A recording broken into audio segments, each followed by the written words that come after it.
football player, game show host, father of 5, and all-around big dude. I'm also an expert on drama. I know all kinds of drama. There's the good kind that comes with having a house full of kids. There's the bad kind, like season-ending injuries. There's the necessary kind, like having an agent in Hollywood. And there's silly drama, like the drama around my percolating pectorals. And then there's the drama you can skip.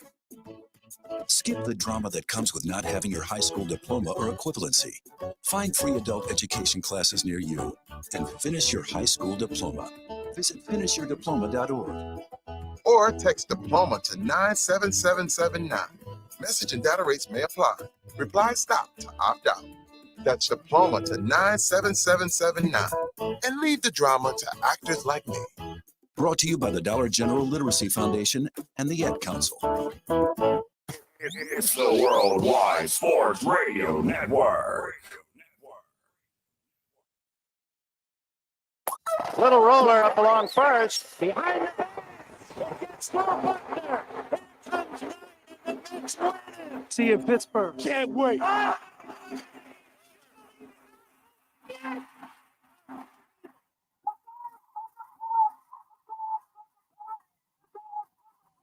All the band is out on the field. He's going to go into the end zone. Looking, throwing in the end zone. Twice more.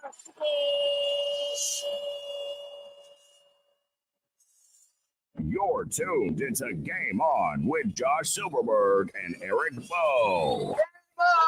Talking all things sports. It's Game on! Yeah, game on! Game On.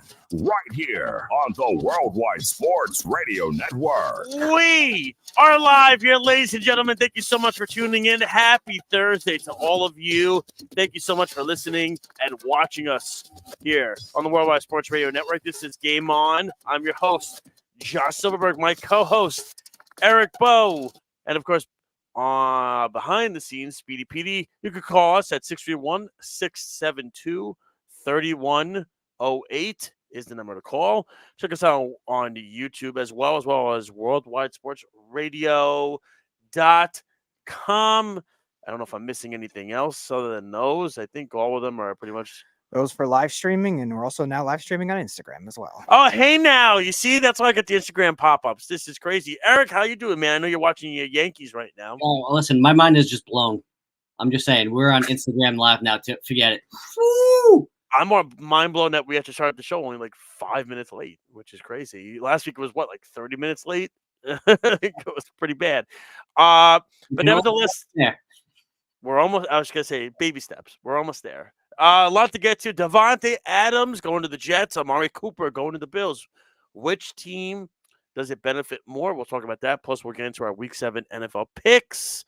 Isaiah Hartenstein being injured for the OKC Thunder already. He'll be reevaluated in the next 6 weeks. That's a tough one. And, of course, Kawhi Leonard already dealing with his nonsense, and the season hasn't even started yet. So there's a lot of news, a lot of things to get to. What do you want to start with first? You want to start with the Mets first? You want to start with the Yankees first? What do you want to do? All the above. New York sports is happening right now. But I'm asking you, which LCS should we start with? Oh, we know. Let's go with the one that's currently going on right now, because I'm sure we'll spend some more time with the Mets. So, all right. So we'll get to the Yankees a little bit.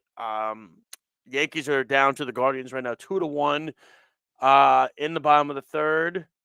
Cleveland threatening again with a runner on second. So the evaluation is this, and everybody's been talking about it, and it's been discussed, and I know Eric's going to give me some pushback and everything of that nature. Speedy and I were talking in the car about it. We've come to an agreement that the New York Yankees have, I would say, and listen, had a great regular season. They accomplished a lot. We know this. It was a struggle in the second half, but they got through it, won the division, and everything of that nature. You got Soto, you got Judge, you got superstars all over the place with Cole. You got, what'd you say? A 1 seed in the American League. A 1 seed in the American League. You got Giancarlo Stanton, who's performing well in the playoffs again. Is that not reminiscent of an 09 A-Rod? Well, I mean, I guess you could call it that in a way. Yes, of course. But And now listen.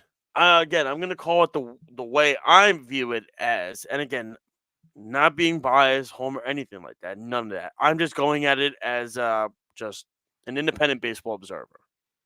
The New York Yankees, in all being serious here, the New York Yankees, they didn't have the Baltimore Orioles and the Houston Astros. They both got eliminated in the wild card rounds, which was absolutely massive.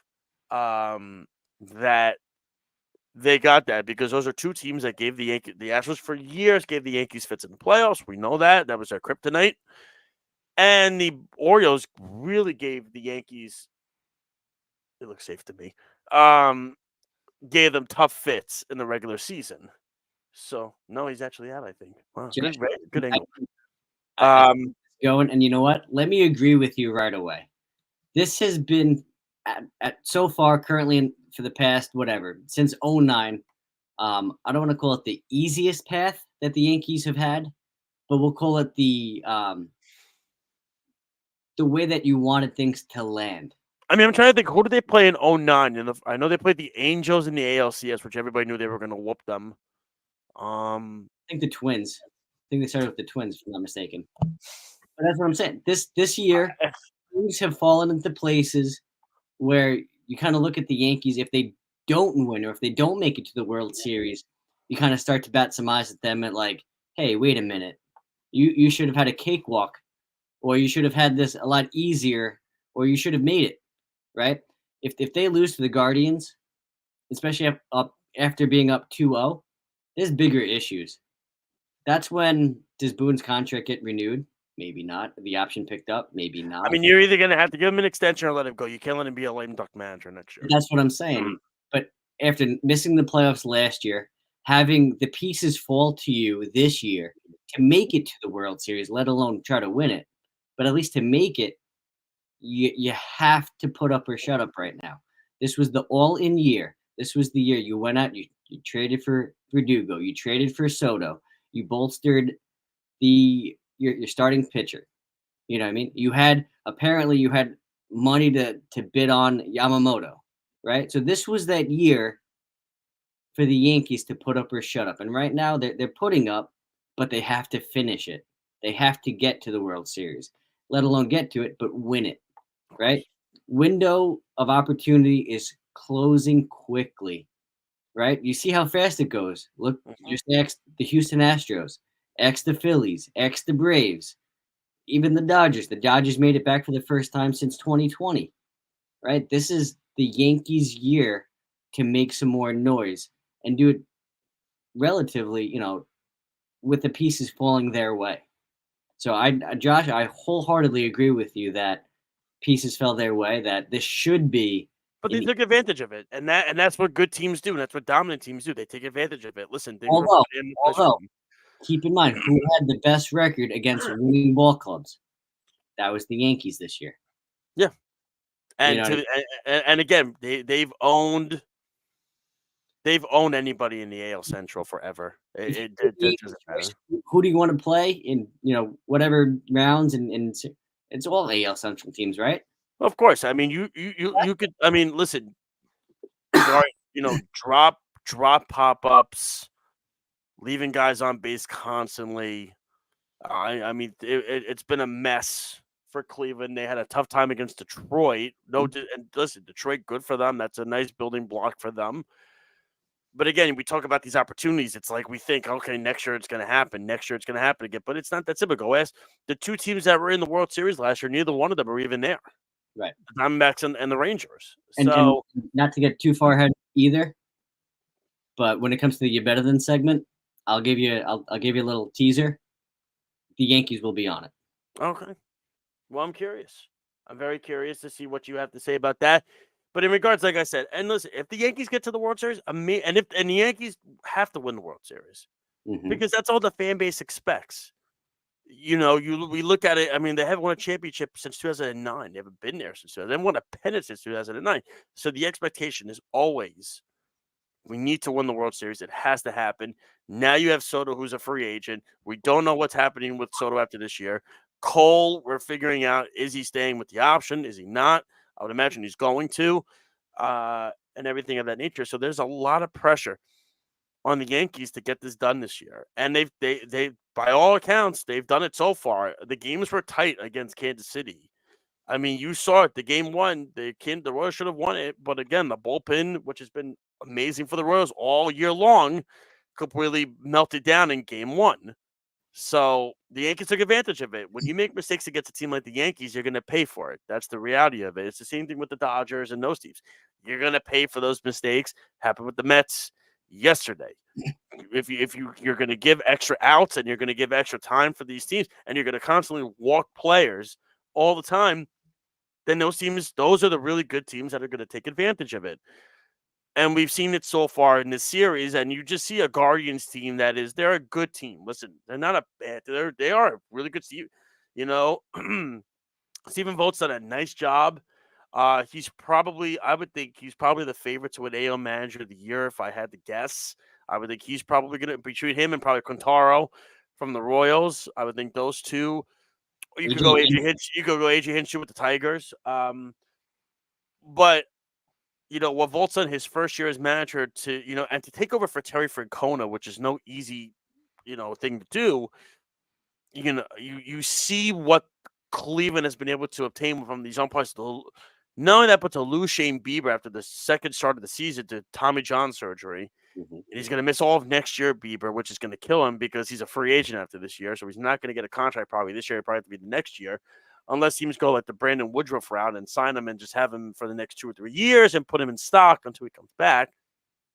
And I give Cleveland all the credit in the world. They got a superstar on their team in Jose Ramirez. They got a nice player in Josh Naylor. They got Lane Thomas at the deadline. They Andres Jimenez, who was kind of tailed off. He was very good his first year with Cleveland, and his stock has kind of dropped a little bit with the batting standpoint.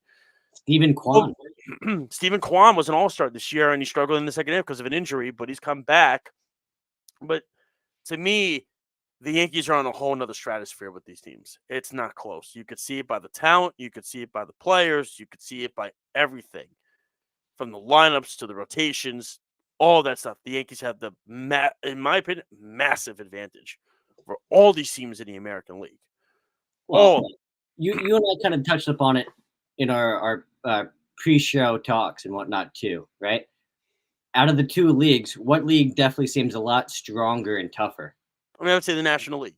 Right? You figure, and correct me if I'm wrong, but top 4 we'll say, right? Dodgers, Mets, Phillies, and Padres, right? Yeah. So you look at the top 4 in the NL. Mets got hot at the right time, eliminated the Phillies. Of course. Dodgers got hot at the right time, eliminated the Padres. Padres were no slouch. You put the Padres in the American League in terms of bracket-wise and see how they do, they might not be out. And you know what? They might be the team that made it if they were in the American League, right? So 100%, of course. Absolutely. And that's the thing. But we're going to go through the what ifs, right? The what if this happened or anything like that. But it is true, though. Everybody looks back at it and says, well, what if, excuse me, what all those years in the NBA, right? When LeBron was going to the finals with like J.R. Smith and all that, the one finals he won with Kyrie Irving earned. But all those other finals that he went to, people were saying this is why the Eastern Conference is awful. It's awful. There's no talent. It's literally LeBron against everybody else. And that's where it fluctuates so much to the point of, I'm not saying the American League's like that. And look, I'm not disparaging what the Yankees are doing. What the Yankees are doing is they have to get to a World Series. But we know what the end goal is. The end goal is they have to win the World Series. Right. They can't just get there because we know Yankee fans. Listen, Aaron Boone is always put on a swivel by the Yankee fans. Every time I talk to somebody, it's every time. I can't stand Boone. I don't like him. What did he do to even get the job in the first place? He replaced Girardi, who won a World Series, yada, yada, yada. But Boone is consistently, I think last year was the first year he didn't make it to the playoffs, under Boone's tutelage and everything of that nature. The thing about Boone is this. And what I've seen from him so far is he's done a nice job. I mean, look, he took Clay Holmes out of the closer role, put Luke Weaver in. Luke Weaver's been great. The Yankee bullpen has been fantastic so far. But the thing that it comes down to is this: you're going to face a lineup like the Dodgers, or the Mets. It's a much tougher lineup than what Cleveland and Kansas City has, and we'll see what happens. But I will say, the Yankees also have a special lineup too. When you have Soto, Judge, Stanton, and it's so crazy to say this, out of the three right now, Judge is the worst of the three guys right now. Stanton, you could argue, is probably the He's hottest. the best. He's the best right Mhm. now. Stanton is the best. So what I'm seeing from the Yankees right now is they're taking what they think should be theirs. Nobody else can beat us. Nobody else can touch us. We're on another planet, which is the attitude that they should have. Because if you're going to sit there and tell me that you think the Cleveland Guardians, who have a really good bullpen, but let's be real here. Can Matthew Boyd pitch for the Guardians today? I think who pitched? Who's their best pitcher? Tyler Bybee is their best pitcher. The Yankees have Garrett Cole. I mean, it's not even if you want to go rotation, the Kansas City Royals had the best rotation with Reagans, Lugo, and Waka. That was a competition with the rotation, but the problem is Royals had no hitting. Nobody in their lineup that can hit. Bobby Wood Jr. was awful in his first postseason run. It was terrible, and he's going to be the runner-up to Judge in the MVP. But again, the Yankees should win this series. I have the Yankees in 5. I'll give Cleveland a game. I'll give them a game. Would it be tonight, or is it avoid the sweep?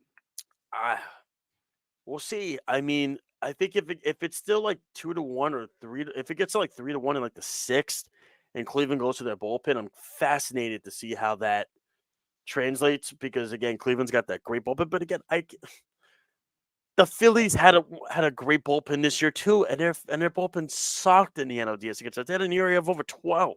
Right. So bullpens to me, I compare it. I look at like bullpens, closers, things like that. The kickers in the NFL, they're streaky. They're hot and cold every season. You're not going to know. Like Class A's always been a great closer. He was pretty good last year, but he wasn't this good like he was this year. But you could argue the best closer remaining out of all 4 teams are on the Yankees. Oh, 100%. No, it's Class A.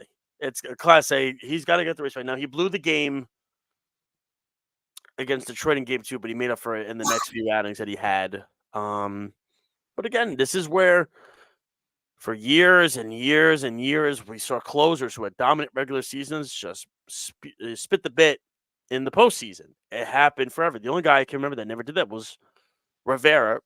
Mo would do it every now and then, most notably against the Red Sox.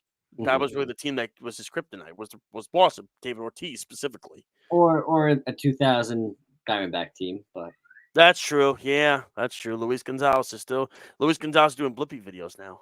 So, listen, good for him, man. Everything of that nature. But to me, I always feel this as this is the Yankees' opportunity. Go take it. There's nobody on your level. You dismantled the Royals.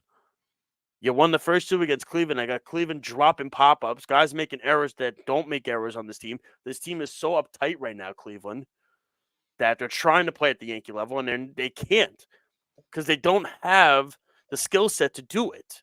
And go figure, they're a very disciplined team, the Guardians, right? Very, very fundamentally sound. Very, we're going to beat you with pitching, timely hitting, mistake-free baseball.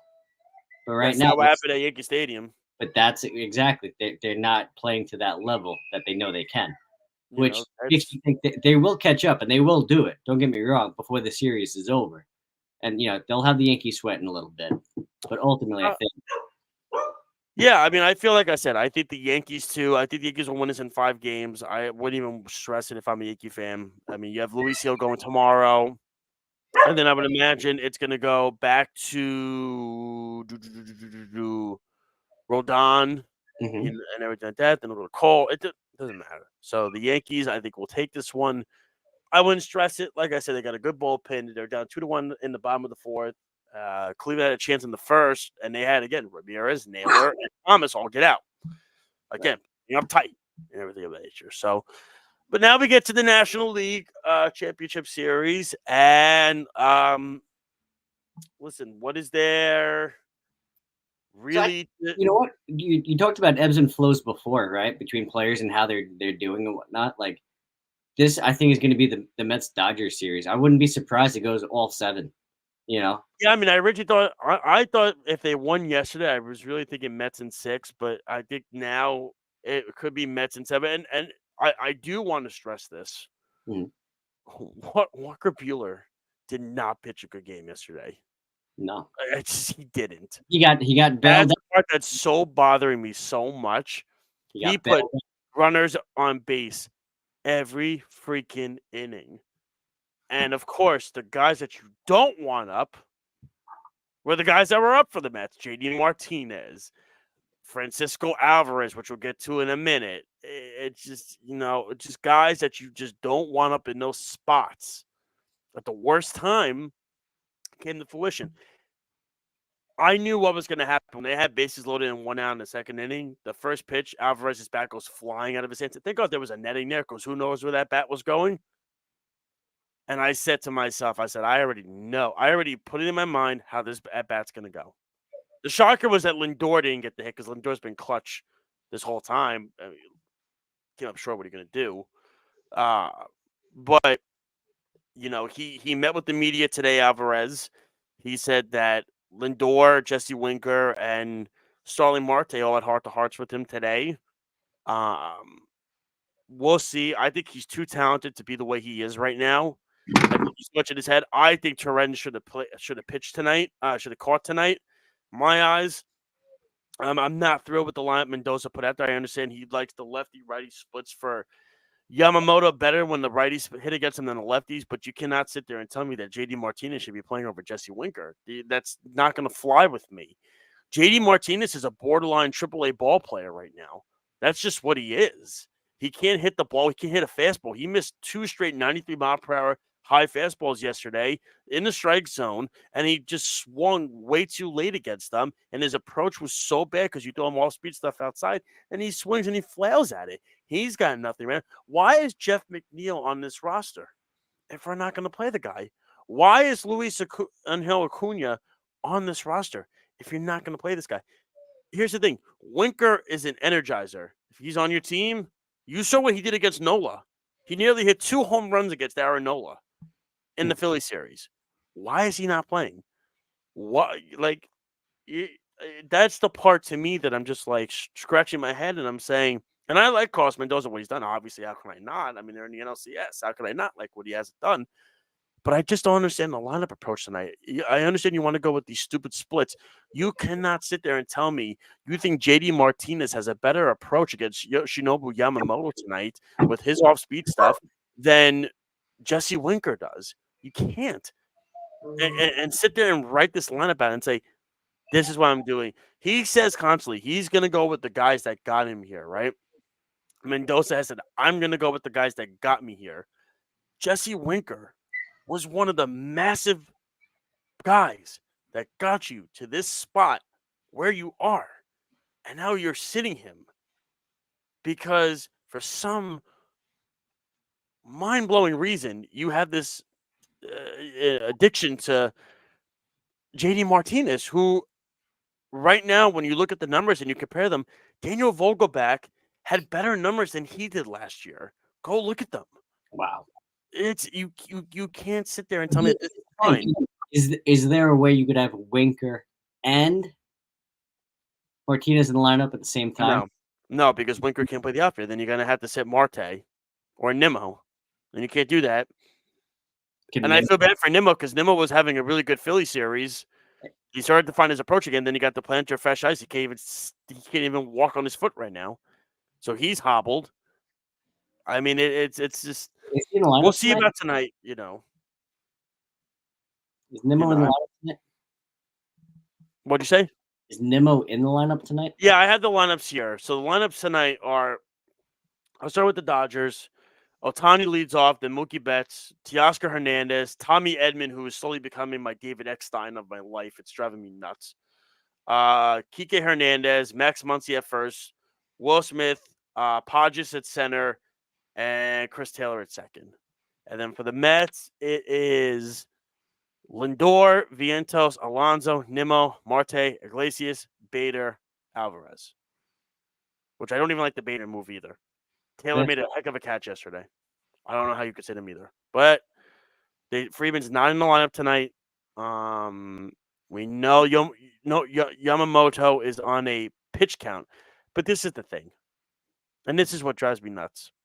You gave the guy a 12-year, $325 million guaranteed contract. Go out and pitch. Go pitch. Go pitch. Because here's the thing. If you feel and you felt this is how you were going to have to manage Yamamoto, you shouldn't have signed him. Go pitch. You're getting guaranteed 12 years, $325 million. I don't want to hear about the elbow issue or any of that stuff. He's fine now. He's healthy. Your bullpen, you're going to tax. You taxed your bullpen yesterday. You taxed your bullpen in game 2. You're going to tax your bullpen again tonight. And here's the thing that people are going to start to say, this is the Dave Roberts effect. This is the problem with Dave Roberts in the postseason. He overworks his bullpen. Mm-hmm. And every time, this is why he never gets the job done, because he overworks the bullpen to the point of it just, you can't even manage because you have nothing left. Wait a minute. They won in 2020. It was a shortened season. They didn't have a chance to overwork those guys. Give me a full season and I'll count it. That's the thing. When you could have the parade and the glitz and the glamour. That's when you could count it. But to me, look, this is I thought the Mets were going to win yesterday. The Dodger pitching, listen, I'll be the first to say I've been wrong about the Dodger pitching, but here's the thing. I've been wrong about the pitching for the Dodgers. Not wrong about the starting pitch. Buehler was garbage yesterday. He wasn't good. The Mets hitters let him off the hook constantly. The second inning, the second inning, and the fourth inning. Mm-hmm. They let him off the hook every single time. Little Danny Green. You know, I'm going to go Aaron Boone. It's right there in front of us. It's right there. They are who we thought they were. So, I mean, to me, like, he didn't pitch well yesterday, Buehler. But the thing, it was almost like I thought Lindor hit a home run to lead off the game. And the wind blew it down. Mm-hmm. I thought Alonso, Speedy said this, I thought Alonso hit a home run yesterday. Off the bat, I said, that's gone. Died. I thought Vientos hit a home run to center. Warning track. There were 5 or 6 balls that went to the warning track for the Mets. I said, what happened to the Dodgers? All their home runs go out. It was that kind of night. Severino didn't pitch great. And he also did not field well either. Alvarez made the bonehead. I don't even know what Alvarez was doing in the field yesterday. Why are you throwing it to second? Just get the out at first. It's the playoffs. Just get the outs. But Severino had a great first inning, and he was just tedious to watch after that. And this is why everybody's asking me all the time, who do you think of this rotation the Mets could bring back next year? I said Minaya, I think they'll bring back. I'm on the fence with Quintana unless it's like a 1-year deal. Severino, I don't think they're going to bring him back. Because here's the thing. With Severino, this is what you're going to get in the postseason. He was okay against Milwaukee, but he figured it out. He struggled early in the game and figured it out later in the game. Severino dominated Philly, and he had the one bad inning. And then yesterday, he was just – it looked great the first inning. You know, one pitch on Ohtani, bing, bang, boom. Got a strikeout in the inning against Freeman. It looked great.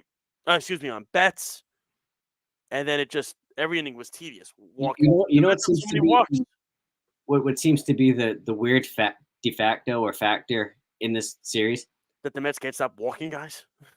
You have to, when Ohtani is up, you need the bases to be cleared. Right? Like look at the stark differences between Ohtani with base runners or runners in scoring position compared to no one on base. I gotta tell you really quickly. Amazing those splits. Really quickly, I don't know about you. I didn't watch Ohtani all year because he's in the West Coast. Now I'm seeing him every night. He's kind of annoying because he's got that stupid smug smile on his face, and he like it just irritates me. Like it really does. It bothers the crap out of me. Because he's playing your Mets. That's why. No, that's not why. Even against the Padres, he was kind of. Well, the Padres were the worst. I shouldn't say it. The Padres took the crown for being. Who annoys you more? Let's be honest. Who annoys you more, Manny Machado or Ohtani? Oh, I mean, listen, it's a no-brainer. I mean, listen, Jerks and Profar annoys me both as equally as. Actually, Fernando Tatis is probably the worst. That guy's the worst. That guy has done nothing in his career. Got suspended for a year from Major League Baseball. He's dancing in the outfield, and look what happened. Joe Musgrove, is he annoying too? I'm over that nonsense. What the stuff in his ears, whatever. I'm over that. I mean, it is what. I mean, look, I didn't think they were going to win that game anyway with Bassett pitching. What a bum he was. He said New York was too tough for him. That's So, I mean, look, it's not even about. I don't even want to think that. It's just like everything he does. Like he does every time, every batter, he's doing this with his hands and something like that. Like he's doing some jive with his hands. I thought of a good chant the Met fans should have chanted at him last night. They should have chanted, "Where's your bookie?" That's what they should have chanted, and everything like that. That's what they could. Next year, instead of a bullpen game, it'll be Ohtani pitching. That's what I'm saying. You have Ohtani. Well, I mean, unless they manage those innings too, probably next year. Everything's managed. Yamamoto is getting 12. I'm sorry. If the Mets signed Yamamoto to the deal that he got from the Dodgers, and I heard he was on a 60-pitch count, I'm furious. I'm like, I'd be like, are you serious? Well, what about the whole thing with Senga? I'm peeved about it. If he's not ready to pitch, then don't pitch him. He's a waste. Same deal with Ohtani. If that's the case for next year, you're paying him over. What are you paying these guys for? Just pitch the freaking ball. Longevity. Oh, longevity. He's fine. Yamamoto. He's healthy. For now. You're giving him almost $340 million. So you're saying only limit guys like Paul Skeens, like Tarek Skubal? It's the playoffs. Don't limit anybody. It's the playoffs. So Yamamoto should be going what? 6 innings if able if to? He's cruising, yeah. What are you going to do? You're going to pull him? He's doing a one-hitter. He's at the 65 pitch mark. We're pulling him. I mean, really, this is what we're doing. Listen, the Dodgers are also doing a bullpen game. Yeah, they threw that game away because they're morons. I mean, it's literally like this is the NLCS, man. You have a chance to go to the World Series, and you're on a pitch count? Why? Well, listen, Senga's only going. He shouldn't be pitching. Senga's acting as an opener. He better not pitch. Let me tell you, if they lose tonight and he pitches tomorrow, I'm not even watching. He's an opener. I know how it's going to go. Is he not? Is he not? He shouldn't even be on the roster. If that's what he's going to give me, he shouldn't even be on the roster. He's not healthy. He didn't pitch all season. There's a difference. So what should the Mets starting four should have been? David Peterson. Mendoza constantly says it. Speedy, you know this. Mendoza constantly says it. I'm going to use the guys that got me here. Was David Peterson not one of the guys that got him here? He's been one of their best pitchers all year, and he's stuck in the bullpen. Hasn't he? But he's been following Senga, no? It doesn't matter. When Senga came in the other day, it was a no-win situation.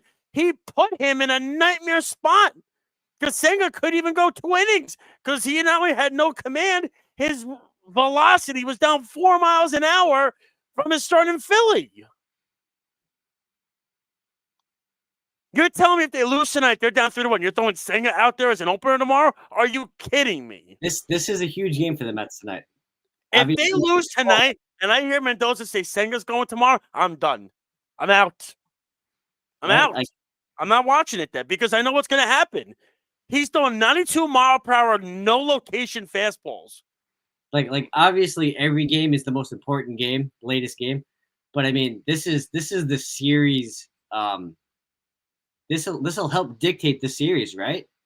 I think game 4 usually could be a tilt turner. But think about it. You're going down 3-1, then have to head back to LA compared to. Of course. Listen, I mean, the only team look, there's Just two to teams me, I can the remember, Mets- and there's two teams I can remember that headed back on the road down 3-2 in LCSs. That is the Diamondbacks last year, which I don't even know how they did that. And the Cubs, and the Marlins in 2003, the Steve Bartman series. They were down 3-1 in the series. They won Game 5 at home, the Marlins, and then Bartman did what he did, and then Kerry Wood had no shot in Game 7. The Cubs were dead at that. Alex Gonzalez, one of the best fielding defensive shortstops all season, made a miscue. This is And it was just huge ramifications tonight. I just cannot sit there if they lose tonight and he's going to say Kodai Senga starting tomorrow. How is any Met fan going to even feel the slightest bit confident about that? Here's the thing. The location, to me, I could get with. The location, that's mental. The location, I could deal with that. What I'm concerned with was he was doing 97-98 against Philly to 93-94 against the Dodgers. That's the part that I say to myself, something's not right. And he does have a clause in his contract for an elbow issue, which clearly that's going to happen probably in the future. So to me, this is a must-win tonight for the Mets. Obviously, I thought they were going to win last night. They should have. The score didn't dictate it by what you look at, but the Mets had that game won in the second inning. Look, They made miscues in the infield, and then Alvarez came up and threw the bat further than he hit the ball. Maybe not the worst thing. The Mets, after a loss in the playoffs this year, what do they do the next game? They've won. Okay. The Mets haven't lost back-to-back home games since the end of July. And the Mets, right, with their backs against the wall, how have they done so far? And no, they're fine. But the thing is, right now, it's after Marte that's concerning me. After Marte hits, it's Iglesias, who was great all year for them. He was one of the most patient hitters all season, and has become so aggressive at the plate for no reason. It's JD Martinez, who should be in a home somewhere. He's collecting a paycheck. It's like watching a skinny Daniel Vogelbach, the right-handed version. And then you got Harrison Bader, who can't hit his way out of a paper bag. And then to end it, you have Francisco Alvarez, who is he's not this bad, but he's so in his head right now. He's making miscues in the field. He struck out all 3 times to stay looking. I mean, he's all over the place. To me, I don't know. We'll see what happens tonight. I'm going to that dark place though. Speedy knows what I'm talking about. I'm going to that dark place. If they're losing early, don't do it, Josh. Errol knows about it. I told Errol 2 months ago. I said, watch them collapse and not make the playoffs. I'm going. If they're down early, 1-0, 2-0, I'm going to that dark place. I'm going to say it's over. Have some faith. I mean, look, this is this far, Josh. Have some faith in your team. How far? Come on. I know. Listen, and like I said, I should look. And listen, this is a successful season for them. It's been beyond successful from what they've accomplished this year. You're playing with what they say is house money right now. I agree. I mean, there's an opportunity here that you don't want to let it go to the wayside. Enjoy the ride. I just think that they've. It's a special. They had a chance yesterday, and the same scrubs. Let's see. Screwed up. Let's see how they react tonight. I just can't with this. Why is JD Martinez in the freaking lineup again, Speedy? Why? Because he has potential that. Why? But let me ask you, what makes you think Jesse Winker and Jeff McNeil aren't better? And if you're going to put a right-handed hitter, you don't think Acuna has more right now than Martinez? No, you want to pinch run Acuna late in the game. Are you serious with that, the pinch running? I'm going to go for lightning in a bottle and see what happens. How's that? I have more faith in Acuna and the kid, because that kid's going to have fun playing in his first postseason start. JD Martinez, he comes up every time with the base loaded. He's going to flail with a slider on the outside. We'll see what happens. We got to take a break. When we come back, we're going to discuss the trades, Jets, Davante Adams, Bills, Amari Cooper. Which team will benefit from it more? We'll get to our Week 7 NFL picks, and then we'll do our You Better Than That when we come back right here on Game On. You're listening to the Worldwide Sports Radio Network. This is Mario Andretti. You know me as a race car driver, but I'm also a Meals on Wheels volunteer. I've raced against the sport's biggest personalities, but I've never met more vibrant, amazing people than the seniors served by Meals on Wheels. As a volunteer, you deliver a hot, nutritious meal and a friendly hello to someone just like your mother, grandfather, or next door neighbor. These seniors are inspiring people with incredible stories to share, and they love to see you. The smiles you get back are priceless. Delivering with Meals on Wheels is easy, and you don't have to drive like me for it to be quick. You can volunteer your lunch break once a week or just once a month. With 1 in 6 seniors facing hunger and many more living in isolation, your lunch break can make a real difference. So, America, let's do lunch. Volunteer your lunch break at americaletsdolunch.org. This message brought to you by Meals on Wheels America and the Ad Council. Okay, Simon, what are you wearing right now? Nothing. That's right. And what do people normally wear? Clothes. Exactly. So now Mommy's going to teach you how to dress yourself. Clothes keep us warm, they look good, and if we go out without them, the neighbors will talk. So it's important to know how to get dressed. Here's how it's done. Underwear always comes first, name tag at the back, then pants, then shirt. Get the first button in the right hole or you have to start all over. If you're wearing a tie, it goes over, round, through, and pull tight. Tuck your shirt into your pants and zip up your fly. Socks going first, then shoes right on right, left on left. With shoelaces, just take the ends, cross them over, switch the loops. The rabbit goes down the hole, pull tight, and you're left with bunny ears. I love bunnies. Good to know. Now remember, spots don't go with stripes, socks don't go with sandals, and if you've tucked in your shirt, wear a belt. Got it? Why are your pants on your head? Most parenting is hard to do in just 2 minutes. But spending just 2 minutes twice a day making sure they brush their teeth is easier and could help save them from a lifetime of tooth pain. For fun 2-minute videos to watch while brushing, visit 2min2x.org. That's 2min2x.org. A message from the Partnership for Healthy Mouths, Healthy Lives, and the Ad Council. So you see, son, good manners are very, very important. Someday, many years from now, when you're a grown-up, you'll be a man. And when you are, you should be a gentleman. Do you want me to go through it one more time? Yes. Yes, please. Yes, please. Exactly. Always say please, thank you, you're welcome, and excuse me. Sit up straight, hold doors open for ladies. If a door's shut, then knock first. Don't burp, don't swear, don't speak with your mouth full, don't reach across people's plates, keep your elbows off the table. What table? And don't interrupt. While we're at it, don't stare, don't use foul language, don't call people names, but do remember people's names. Always share your toys, play nice, and cover your mouth when you cough or sneeze. On the bus, give up your seat to anyone who has trouble standing. Bottom line, treat others the way you'd like to be treated. Got it? Got it. And stop picking your nose. Most parenting is hard to do in just 2 minutes. But spending just 2 minutes twice a day making sure they brush their teeth is easier and could help save them from a lifetime of tooth pain. For fun 2-minute videos to watch while brushing, visit 2min2x.org. That's 2min2x.org. A message from the Partnership for Healthy Mouths, Healthy Lives, and the Ad Council. Hey, there he is. It's the Worldwide Sports Radio Network. Game on! Game on! We're back. You're listening to Game On with Josh Silverberg and Eric Bowe. Yes, we are back, ladies and gentlemen. I had to towel off there a little bit. I'm sorry. I was very angry. We're back with Game On live here. That was very exciting. I'm glad. I mean, that felt like your East Coast bias back in the day. I just used to all the time. Check us out, 631-672-3108 is the number, worldwidesportsradio.com, and of course, check us on YouTube and on Instagram as well.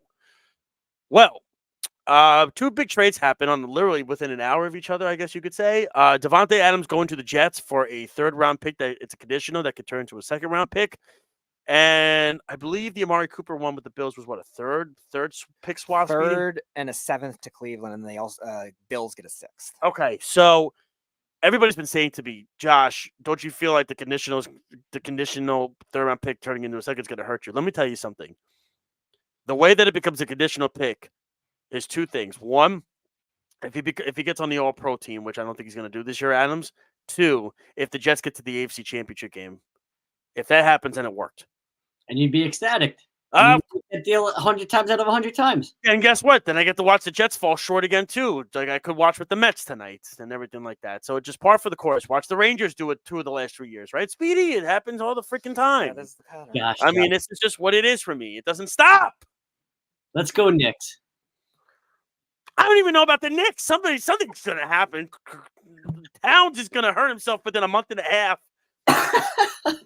Nonsense like that. Dude, I'm like, and then meanwhile, because I obviously I'm watching, I watched Arsenal. I became an Arsenal fan last year. My first full season as an Arsenal fan, what happens? Odegaard, the captain, gets hurt. He's out for the next 4 months. So it's like, what? Can you do me a favor? Can you start rooting for like the Cowboys, the Red Sox? I don't have to root for the Cowboys. Why? They do it to themselves. They don't need me. The Eagles. Can you just root for me for? Did you see really quickly? Did you see the video that popped out the other day? The one that went viral with the girl, the Cowboy fan that was vomiting in the corridor, and she's vomiting when they're getting blown out, and the Lions fan is grittying around her in a circle. It is the funniest freaking thing.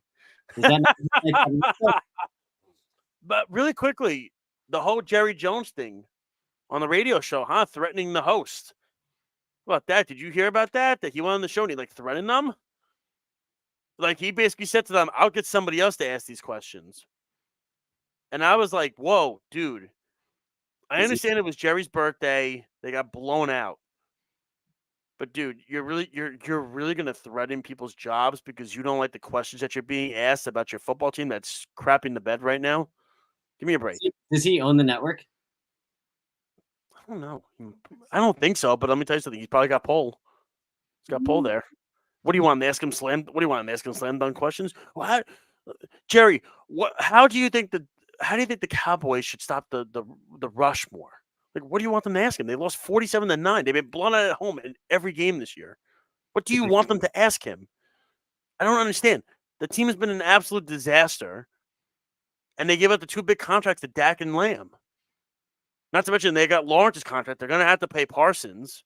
Well, look at their running game situation. They could have signed Derrick Henry, who's killing it right now. Mm-hmm. Anyway, back to the Davante Buffalo Amari Cooper segment. As a Jet fan, listen, I'm fine with the Adams thing. I want to see this come into play. I want to see how this opens up the offense more if it really does. Listen, Aaron's getting everything he wants. Do I think Aaron Rodgers was behind the Robert Saleh firing? I really do not. I don't.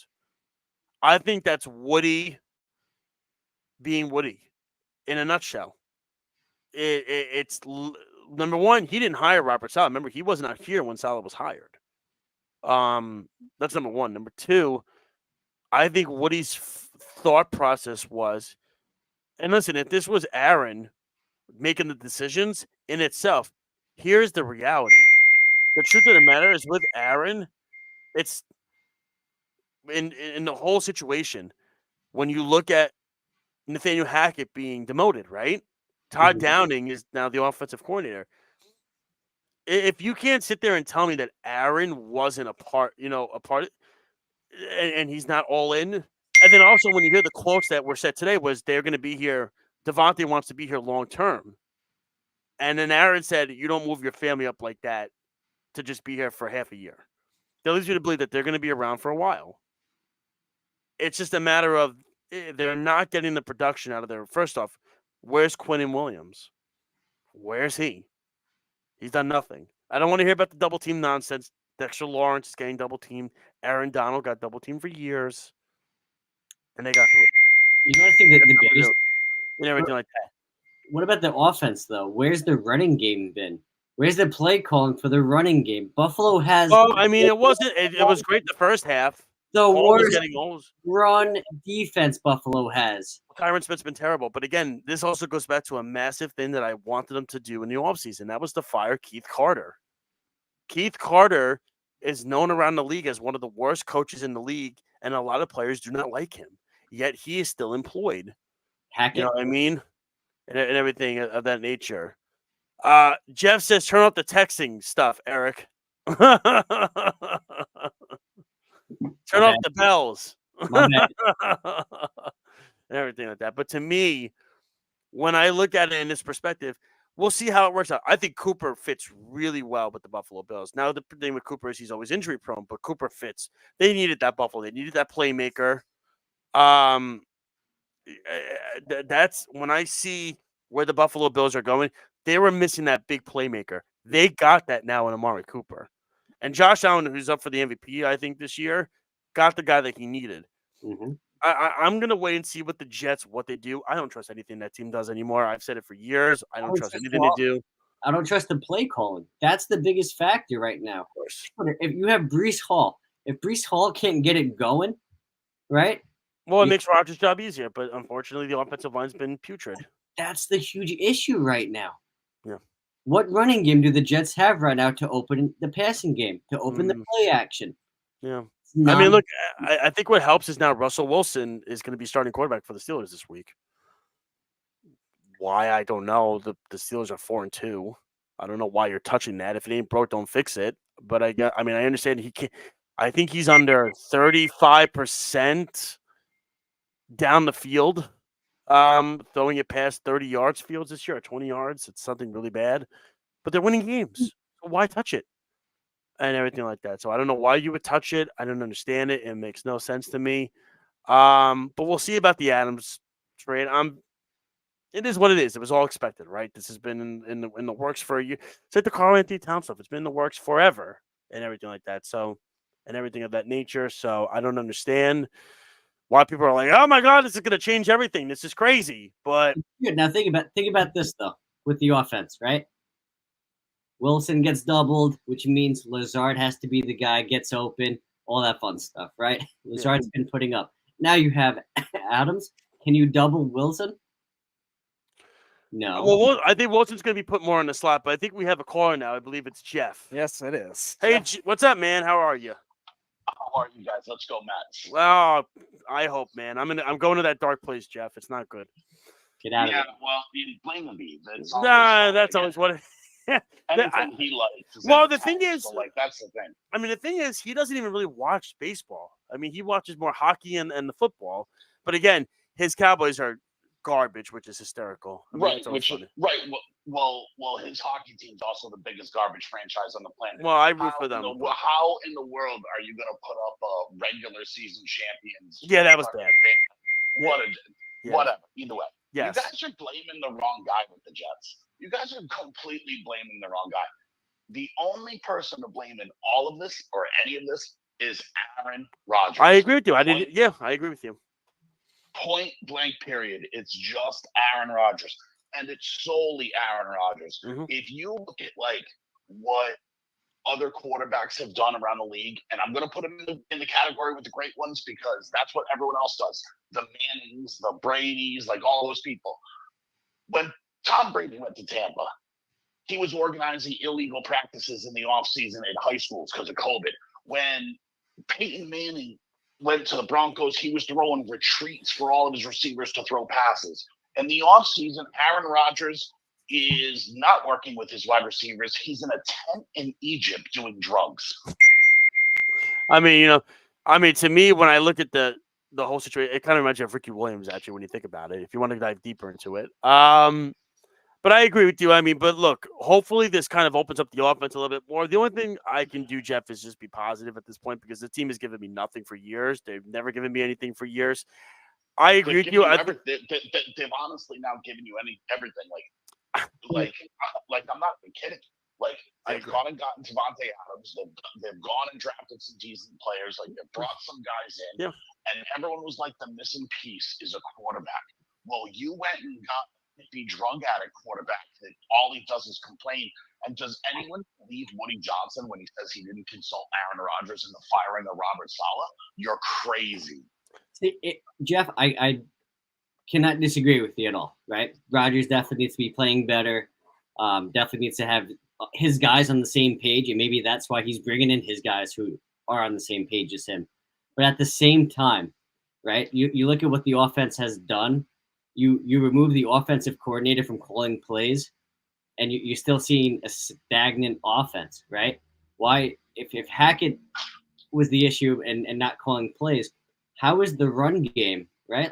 Look at Buffalo's run defense, one of the worst in the league so far, right? Breece Hall didn't do too much. Braylon Allen didn't do too much. Without those guys really leading the way, for instance, how do you open up the play action? How do you open up the passing game and stuff that way too? I think the line and some of the play calling also need to factor in and get some of the bad credit here too. But Eric, you're blaming the play caller when the play caller is still Aaron Rodgers. I look at it in this perspective. I think the problem has also been, and listen, I agree. I think there's no excuse anymore, right? He's gotten what he wants. He's gotten literally everything that he wants. Where's the screen passes to Brees? Where's trying to get Brees the ball? Well, now, I mean, they're probably going to move Garrett to the slot, which is where I think he fits really well. I wouldn't mind seeing. I mean, look, they're not going to keep Mike Williams anymore because Aaron Rodgers ran him over with a bus, I think 7, 8, 9 times. But again, it also goes to the accountability situation, right? Like we talk about being accountable. Now, listen, do I like the fact that he called players out the way he does? No. But we talk about taking accountability on this team because nobody for years has done that because Robert Saleh for years never took the accountability situation to the approach of I don't think the problem was Robert Saleh. Do you? I think he was part of it. I think he was too nice to the players. Sorry, go ahead. No. I was gonna say I think he was too much of a players coach. He never held guys to a standard. It doesn't even matter if he's a players coach or not or whatever. Aaron Rodgers got everything he wanted from the minute he was in New York. They went and got down to the player personnel. Oh, I can't live without my little binky in Alan Lazard or any of these other things, right? They filled the roster up with Randall Cobb, Alan Lazard because he wanted them, went and got Davante Adams. Every decision that's been made has been to appease Aaron Rodgers. At some point, he's the one to blame because they didn't fire the coach without talking to him. Like, he obviously didn't like him. All the players there because he wanted the players there. So this roster is now Aaron Rodgers central. So what do we do? Like, why are we blaming Robert Saleh because he had players forced on him because of Aaron Rodgers? Well, I mean, Jeff, I was going to say, go on, Eric. I really would have blamed Hackett more than I blamed Saleh. Well, of course. Hackett stinks. He shouldn't be in the NFL. But, Jeff, we do have to let you go because we're going to make our picks quick, and then we're going to get into something else. But listen, man, we appreciate you calling. We appreciate that you're doing well down there and everything. How's everything down there? Buddy, we're hanging on. We're just hanging on to our ass at this point. You know what I'm saying? How much damage? We got a little. I mean, it's complete, bro. It's complete. It's pretty complete. Yeah, like Tampa's. Yeah. I mean, think about it. Like the baseball team doesn't even have. I was just gonna say to you, where are the Rays playing next year? Because now the owners got to figure out what to do because they're getting that new stadium and that new roof is not going to be ready. They're not getting a new They're not getting a new stadium. That hasn't been approved yet. But the thing is, I think the owner's hanging on to that and he's not going to want to put money into the roof because of how much it's going to cost. Like, where are they going to go? They're going to go to Port Charlotte. Where are they going? No, dude. Major League Baseball can do the funniest thing on the planet right now. Put them in Montreal. Nope, Oakland. That would be pretty funny, actually. That would be the funniest thing on the planet. Baseball still returns to Oakland, and it's a winning product. And it's so funny because all those angry A's fans could just show up out of spite. Montreal's not going to do it. It would embarrass Major League Baseball 2 ways because the Rays get like 8,000 people a night. It's ridiculous, right? And so if they got more than 8,000 people a night in Oakland, it would be hilarious. And it would just be so perfect because like the Rays don't blow. So like, here's the thing. They call them the Tampa Bay Rays, but they're all the way over in St. Pete. Yeah. Like, do you know it's like an hour and 15 minutes for me to go to like a Rays game? It is because they're closer to St. Pete Beach. They're over the bridge. Yeah, they're way deep into St. Pete. They're like downtown St. Pete. It takes forever to get there. So no one wants to go to games. Where if they actually move to Tampa, where the Lightning sell out Amalie Arena and stuff, they would get so many more people. And it's funny because they're literally putting the stadium right across the street from where the stadium that didn't work now is going.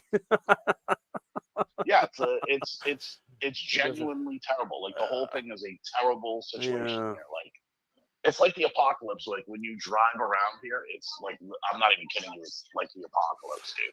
Well, listen, man. Like I said, we're gonna let you go now, but we're glad you're safe. Hopefully, everybody around you is gonna get everything will get better down there and everything like that. But we appreciate your call and wishing you all the best and fixing everything. Appreciate it, all right, man. Appreciate it, Josh. Appreciate it, Josh. We still have a lot to hold on to. You know, at least I don't have to live near the beach. Oh God, goodbye. Goodbye, Jeff.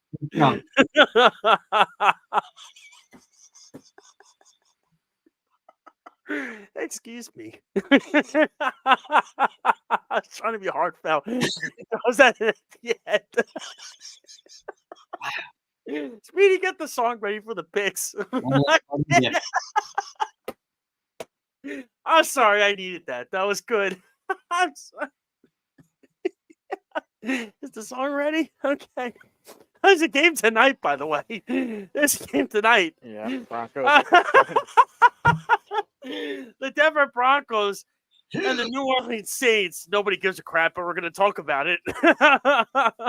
The Broncos are 2.5-point favorites. It's on Prime. Whoopee. Sean Payton's return to New Orleans. Nobody really cares. I know I don't care. I'm very curious what the ratings are going to be tonight with that. Again, football's king, but how much can you really watch of it? The over-under is, what is it, Speedy? 37.5. Should be lower. I mean, geez, what do you got? Bo Nix versus who's quarterbacking for the Saints now? His boy, Spencer Rattler. Oh, God, that's good. Eric, you want to go first? Go for it. Sure. My glasses got over under is, you said 37? Yeah. If it was 27, I'm still taking the under. Okay? The Saints are very banged up. Denver has a good defense. I don't think that's changing much, even if they were healthy. But go on. The Saints defense obviously has been playing well lately too, and I think that'll give Bo Nix some trouble there. I wouldn't be surprised if this is a field goal game. You know, we'll see how that. I wouldn't be surprised if I watched more than 30 seconds of it. But go on. This has Thursday night matchup written all over it. Yeah, I know. So I'm definitely taking the under. First score, I don't know, might not come to the fourth quarter. We'll see. I'm definitely taking the under on this one. God, this is brutal. I don't even know if I even want to pick a team in this. Can we do we have to? You want to pick a tie? Nice. No, not even. I just bet the over under and just call it a day. I mean, it's literally. I'll go with the Broncos. I mean, the Saints are a disaster. Dennis Allen's going to be fired at the end of the year. They're still hanging on to the Sean Payton stuff because he was his defensive coordinator. It's ridiculous. They're 6 years behind in the NFL and everything like that. So I'll go with the Broncos in this one. Next one, Speedy. Even an uglier one. The Patriots and Jags in London, 42.5. What the hell are we doing? Why are these the games? Yeah, Eric, shut the notifications off. Why the Jaguars are always home in these London overseas games? I love how he just totally disregards what I said. Why? Why are the Jaguars always the home team and always play multiple games? Because nobody cares about the Jaguars because they stink, and the Patriots are probably better than them. So what does it matter? So then, are you taking the Pats? Yeah, I'll take the Patriots in this one. Actually, I will take the Patriots in this one. I think. By the way, Drake May impressed me last week. Drake May looked pretty good. I'll take the Patriots. What's the over-under in this one, Speed? 12.5? 42.5. What? More than the Broncos Saints? That's ridiculous. No, under. Give me the under. Give me the Patriots. That's silly. I don't know what else we can say. You're going to Patriots too? Yep. I want to ask you one, Josh. Mm-hmm. About what could be one of the matchups of the day. Super Bowl rematch. You know what? We're not going through the whole week. I can't do this. Kansas City suck. Chiefs. What are we doing? 49ers. Don't let mom down. What do you got? What is it? 49ers. Chiefs. Is it in San Francisco? Yep. Nah, the rest will find a way to fix it for Mahomes. That's what they always do. That's what they always do. I'm going to take the Chiefs in this one, but I'm not confident. I think they're going to fix it for them. So I'll take Kansas City. I want to take San Fran. I so want to take San Fran. But you're picking the Chiefs. One reason. Mm-hmm. And you know what? If Jordan Mason was fully healthy, I'm taking San Fran in this. The fact that he's not, it could have some limitations there. Obviously, no C-Mac. So you have what? You have Correndo. You have some backups, which I think will make it more difficult for Purdy to pass. I got to take the Chiefs in that. We'll do two more. I mean, Eagles, Giants, we're not going to bother with, right? We know what's going to happen. What do you got there, Josh? He's just It's prolonging. No, don't do it. I Dude, can't. Andrew Thomas is out for the season. Malik Neighbors comes back. Doesn't make a difference. How's he getting the ball out? He's going I to don't get killed. Their offense is terrible. Did you see that game last week against Cincinnati? That's all you need to know. Yeah, I know. Jets Steelers. You got Texans, Packers, Lions, Vikings too. Ooh, Texans, Packers. Let's go. Texans, Packers is good. I would take Green Bay. Ooh. I would take Green Bay in that one. I like where they're at. Jordan Love came back. Boy, oh boy, they look good, don't they? It's the Same. Romeo Dobbs situation. You got a touchdown last week. It's like all the drama's gone. Listen, I'm gonna have to disagree with you finally. Mm-hmm. And who's home in this game? Green Bay. That makes it tougher. But you know what? CJ Stroud has that offense going. And you know what? When you see the Texans defense against good teams, they show up. Mm-hmm. They show up. It's going to be a tough one. It's going to be close. Within 3. Jets Steelers. I'll take the Steelers. Although the line moved from 3 to 2. So I'm taking the Jets in this one. Russell Wilson. Whoa! I'm taking Russell Wilson is starting. Big factor. First time all season. Different guys, different gels. Maybe George Pickens gets more involved. But still, sauce all over Pickens. Okay. Reese Hall opening up the passing game. I hope you're right. From your mouth to God's ears, I hope you're right. Ravens Bucks is a good one. I'm gonna take Tampa in this one. Ooh. Tampa's home. I like this one. I have one question. Who is stopping Trevino's horrible. King Henry? Who is stopping King Henry on Tampa Bay? Vita Vea. That's right. Then who's stopping Lamar? Vita Vea. We'll You don't see. trust Dutch legend Todd Bowles? Yeah, come on. I'm going Ravens in this one. Okay. Derrick Henry, Lamar Jackson doing their thing. Last game, Lions Vikings. I'm gonna go Minnesota in this one. Tough loss for them. Hassan Reddick will be here in no time. Losing Aiden Hutchinson hurts, so I'm gonna take Minnesota. I love this game. And you know what? Maybe throw another wrench and a curveball here. Hutchinson's injured. Vikings defense looked tremendous. They're playing lights out, undefeated until this week when the Lions go in and they pounce on them for the win. Give me the Lions in this one. Jared Goff, St. Brown, Jared Goff, Jameson Williams. And then, again, how are you stopping the two-headed monster of Gibbs and Montgomery? I like the Lions in this one, too. I think that's a fantastic photo that Eric froze on. That's amazing. Yep. Am I about to sneeze? Yes. Did I kind of? Maybe I got to whiff my armpit. I don't know. I don't know, but that's it. That's it for the picks. Cause ooh, go ahead. Start us off with you know what time it is. The Get Better Than That segment. My Get Better Than That segment is as follows. I always blame them. It's this. Major League Baseball needs to stop with these 8 o'clock start times. They have to stop. Put one game at 4, one game at 7. The kids want to watch. The kids want to be able to do what they want to do. They can't watch it this late at night during the week. It's like enough already. So for me, Major League Baseball, you're better than that. All right. Can you still hear me? Can you still see me? Hey! There you go. Hey. Good. I'm back. All right. So earlier in the show. Yeah, what Jeff said. Did you see what he said? No, about you. Eric is stuck making Earl's Bugatti face. I'm sorry. It's like what? I didn't see it. How you want me to play? Whoa! Hey, it's a family-friendly show here. I know. Anyway, go on, Eric. What's yours? Earlier in the show that the Yankees were going to be on my "You're Better Than That," and you know what? I'm not going to go away from that. Mm-hmm. Yankees, you're too good of a team. You made it this far. All right. Don't let your Achilles heel be the fact that you don't know how to run the bases and get picked off in crucial times and everything. I know. Unreal. Yes. No, I agree. It is. So Yankees, say it. Come on. Yeah, better than that. 100%. Next week, Eric is going to turn that notification sound off. Yes. Because now we're getting multiple complaints here, Eric. Oh.